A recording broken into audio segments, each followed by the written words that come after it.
ఈ మధ్య ఫేస్బుక్లో ఒక చిన్న ఫోటో కుర్తా పైజామాతో సాదా సీదాగా ఉన్న ఒక వ్యక్తి పెయింటింగ్ ఎగ్జిబిషన్లో కనిపిస్తున్నారు.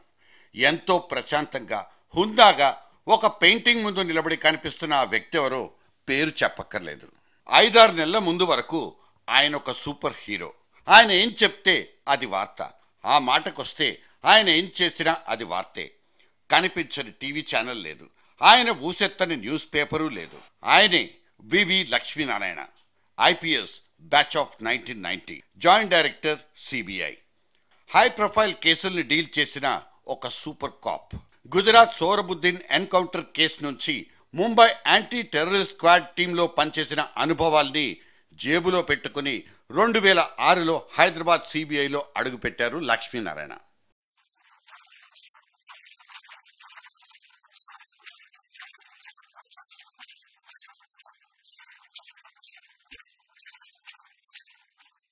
సత్యం computers, Obulapuram mining, MR properties, 2G spectrum scam, YS Jaganmohan Reddy ఆస్తుల కేసు, ఇలా ఒకటి తర్వాత ఇంకోటి, ఒకదానితో పాటు ఇంకోటి, అన్నీ కీలకమైన కేసులే, హై ప్రొఫైల్ కేసెస్. దేశ రాష్ట్ర రాజకీయాలతో ప్రత్యక్ష సంబంధాలున్న వాళ్ళు, బిజినెస్ టైకూన్స్, ఆ మాటకొస్తే ఆర్థిక వ్యవస్థల్ని తమ చూపుడు వేలుతోనే శాసించగలిగే కమాండెంట్స్ మీద వచ్చిన ఆరోపణల్ని నిరూపించే అత్యంత అరుదైన బాధ్యతల్ని ఆయన చేపట్టాల్సి వచ్చింది. ఒక్క మాటలో చెప్పాలంటే మన సినిమాల్లో హీరోల్ని సూపర్ హీరోలుగా చూపించడానికి, ఎలివేట్ చేయడానికి ఆ సినిమా రైటర్లకు, డైరెక్టర్లకు కిక్కిచ్చే కటౌటే ఈ లక్ష్మీనారాయణ.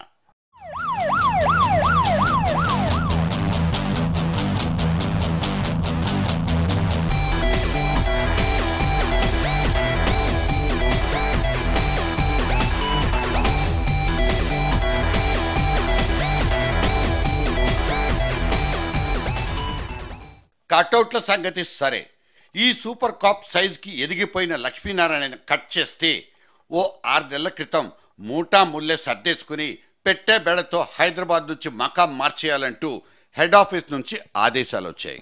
హైదరాబాద్ సిబిఐకి 5 ఏళ్ల డెప్యుటేషన్ మీదొచ్చి 2 ఏళ్ల ఎక్స్టెన్షన్ కూడా పొందిన అరుదైన ఆఫీసర్ లక్ష్మీనారాయణ.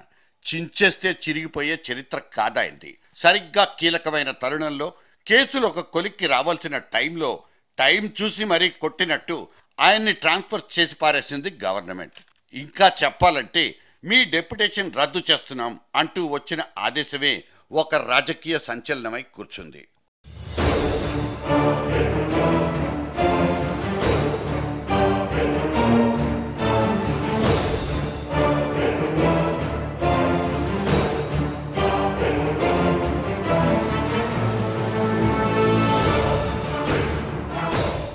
లక్ష్మీనారాయణ హైదరాబాద్ కేంద్రంగా ఇన్వెస్టిగేట్ చేసిన 3-4 హై ప్రొఫైల్ కేసుల్లో ఆయా వ్యవహారాలతో నేరుగా సంబంధం ఉన్న A1, A2 లాంటి నిందితుల్ని పక్కన పెడితే సీనియర్ ఐఏఎస్ అధికారులు, టాప్ రేటెడ్ బిజినెస్ పర్సన్స్తో సహా చాలామంది జైల్లోకి వెళ్లారు.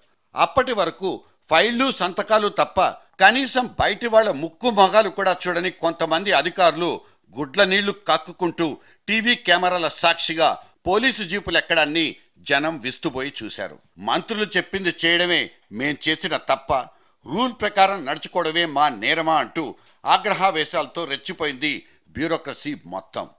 ఇక అదేదో పోలీసోళ్లంతా తమకు ఎస్కాట్లుగాను, మిగతా వాళ్ళంతా తమ తమ చెంచాలుగాను వెంట వస్తున్నట్లు చిరునవ్వులు చిందిస్తూ, నమస్తేలు చెప్తూ, చేతులు గాల్లో ఊపుకుంటూ పోలీస్ వెహికల్స్ ఎక్కి వెళ్లిపోయారు మిగతా అక్యూజ్డ్ పర్సన్స్.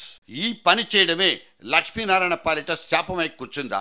ఇంతమంది ఉసురు తగిలినోడికి తగిన శాస్తి జరిగిపోయిందా అంటూ ఆయన ఇవాల్టి పరిస్థితిని చూసి జాలి పడుతున్న వాళ్ళు అంటున్నమాట.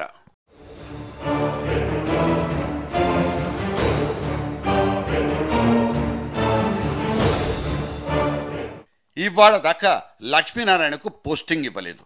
ముంబై పోలీస్ కమిషనరేట్లో రిపోర్ట్ చేయాలంటూ ఆయనకొచ్చిన ఆదేశాలు కూడా ఒట్టి మాటే అంటున్నారు. ఇవాళ సూపర్ కాప్ హైదరాబాద్లోనే ఉంటున్నారు. జీతం టంచన్గానే వస్తుంది. చేయడానికి మాత్రం పనే లేదు. ఏదో ఒక చోట, ఏ ఉద్యోగమైనా సరే, ఏ డిపార్ట్మెంట్ అయినా సరే, ఎక్కడో ఒక్క చోట నాకు ఉద్యోగం ఇవ్వండి, నాకు పని అప్పజెప్పండి అంటూ ఈ లక్ష్మీనారాయణ తన పై అధికారులకు ఎన్నెన్ని విజ్ఞప్తులు పంపుకున్నా అక్కడ వినే నాథుడే లేడు. ఎందుకంటే ఈయన హైదరాబాద్లో చేసిన నిర్వాకాల్ని చూసి రూలింగ్ పార్టీ బెదిరిపోయింది. ఢిల్లీలో పీఠాలు కదిలిపోయాయి. ఈయన లెఫ్ట్ అండ్ రైట్ చూడకుండా ఎవరిని పడితే వాళ్లను తీసుకెళ్లి లోపలేయడంతో ఇన్వెస్ట్మెంట్ ఎన్వైరన్మెంట్ దెబ్బతిని అసలు పెట్టుబడులు పెట్టడానికే ఎవరూ ముందుకు రావడం లేదని ఢిల్లీ పెద్దలకు వచ్చిన అభిప్రాయం. తనకంటే తన హోదా కంటే మించిన పై అధికారుల్ని ఏమాత్రం లెక్క చేయకుండా కేసుల పేరుతో గంటల గంటలు విచారించడం, అరెస్టులు చేయడంతో వాళ్లంతా ఆయన మీద కోపంతో ఊగిపోయారు.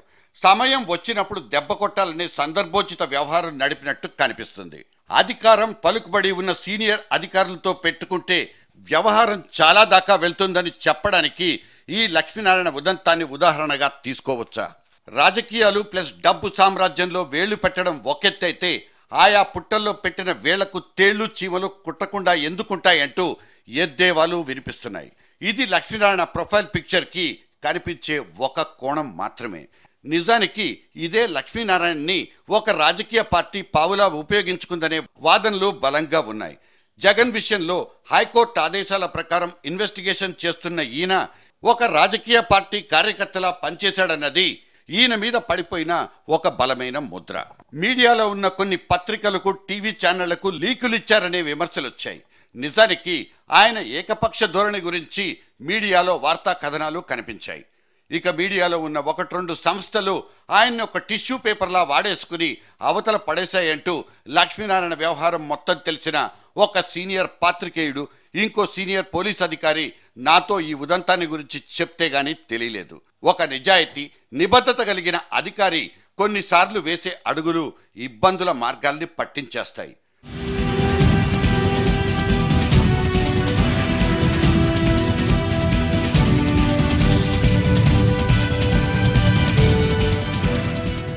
నిజాయితీ, ముక్కుసూటితనం ఒక్కటే ఉద్యోగ ధర్మం అయిపోతుందా? హుందాతనం, సిన్సియారిటీ ఉంటే చాలా. లక్ష్మీనారాయణ వంటి అధికారులు అటువంటి వాళ్ల చుట్టూ మీడియా ప్రదక్షిణలు చేయడాన్ని తప్పు పట్టలేం. ఎందుకంటే ఆయన దర్యాప్తు చేస్తున్న అంశాలు అటువంటివి. ఇన్వెస్టిగేషన్ జరుగుతోంది అటువంటి వ్యక్తుల మీద.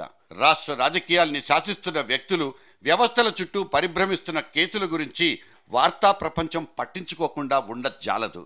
అయితే ఇటువంటి కేసుల సున్నితత్వం, తీవ్రతల దృష్ట్యా వాటి గురించి మీడియాతో పూర్తి పారదర్శకత పాటించకపోవడాన్ని తప్పు పట్టకుండా ఉండలేం. ముఖ్యంగా పార్టీల పరంగా చీలిపోయిన మీడియా వ్యవస్థ వేళ్లునుకున్న నేపథ్యంలో లక్ష్మీనారాయణ వంటి అధికారులు తాము చేసే ప్రతి పనిని 1000 కళ్ళు గమనిస్తున్నాయన్న విషయాన్ని గ్రహించి జాగ్రత్తగా మసులుకోవాలన్నది కొంతమంది అధికారులు చెప్పిన మాటలు. వీటిల్లో నిజానిజాల పరిశీలన చేయడం కంటే కీలకమైన హోదాల్లో ఉండే వ్యక్తులు అప్రమత్తత పాటించాలన్న సూత్రమే ముఖ్యమైనదిగా కనిపిస్తుంది. ఇవన్నీ ఒక ఎత్తైతే అసలు ప్రశ్నకు మాత్రం ఇప్పుడప్పుడే సమాధానం మాత్రం దొరకదు. కేవలం అధికార కాంగ్రెస్ పార్టీని ఇబ్బంది పెట్టే పని చేయడం మూలంగానే లక్ష్మీనారాయణకు ఇంకా పోస్టింగ్ దొరకలేదా?